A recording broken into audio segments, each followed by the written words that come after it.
Hello, welcome back. I hope you all enjoyed your weekend. I know that I did. So this week, we're going to take what we learned on Friday. So we learned about different kinds of sentences on Friday, and we're going to expand on that, develop it, and learn about even more types of sentences and how to create different kinds of sentences so we can better communicate, better express ourselves, and just become better writers. So there's many things that this can help us with.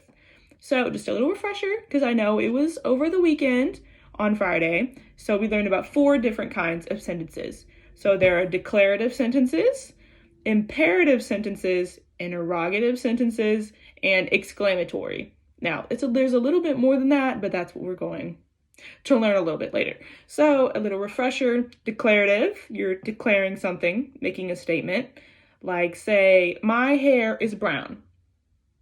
I'm trying to tell you information. My hair is brown. So that's a declarative. Imperative is you're trying to make a request, like shut the door when you leave, or please turn off the light. So those are the different requests that we make. And then we have interrogative sentences, which are questions, like what's your favorite movie? Or what's your favorite color? Do you have any hobbies? And any kind of question that is an interrogative sentence. So you're trying to find out information. So then exclamatory is when we're really excited and we're just exclaiming something out loud that we're excited about, or maybe we're really upset about, but any sort of strong emotion, those are often, if you see a sentence with an exclamation mark, a lot of times they're exclamatory. So, we're going to Disney World, or my teacher gave me a 0. Those are all exclamatory sentences, if you're saying them passionately. So we have, so for our bell work today, I'm going to give you guys some prompts, and I want you to tell me if they're interrogative, imperative, declarative, or exclamatory. So think about these situations and think about how would you respond. So our very first prompt. So you ran into your best friend at the mall. You haven't seen them for a long time, and you finally saw them at the mall, and you're just so excited. You go up to them, you hug them. What kind of sentence? Exclamatory. You would use an exclamatory sentence. And then the next scenario, your mom asks you to get eggs at the store, but you don't know what aisle they're in. You see a store employee, and you decide to ask for help. So you're asking for help. You need to know where something is. That is interrogative, a question.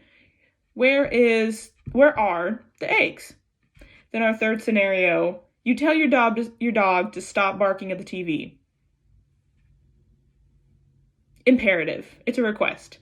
Or it is a request, it's a command. Stop barking at the TV.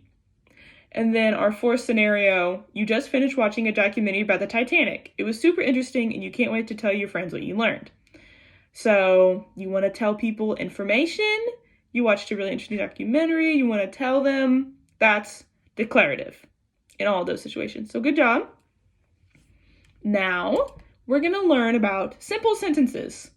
So the recipe for a simple sentence, there are 2 ingredients. So we have a subject, and the subject is a person or thing performing an action. And then we have the predicate. So the predicate is a verb or phrase that describes the action, and that makes a simple sentence, which you can think of it as a complete thought. So they can be long or short. So if we think back to what I said earlier, my hair is brown. The subject, my hair, and the predicate is brown. Now, is to be, our to be verb is brown. Or another example is my dog ran away. Kind of sad. But the subject, my dog, and then the predicate ran, the verb ran away. So that is a simple sentence. And so why do we use simple sentences? What purpose do they serve? So they can be interrogative, going back to what we learned on Friday. So who melted this butter? You're making some popcorn and you wanted some butter and you found some melted butter. Who melted it? I don't know. So imperative, can you pass me the butter? I'm eating bread. I want some butter for my bread. Could you pass me the butter? And then we have declarative, which is my family eats margarine instead of butter. So just a statement. My family eats margarine instead of butter. And then we have exclamatory. I can't believe it's not butter. I can't believe it. I'm exclaiming that. So we can use them in those 4 scenarios, and it just helps us better express what we're thinking and how we're feeling.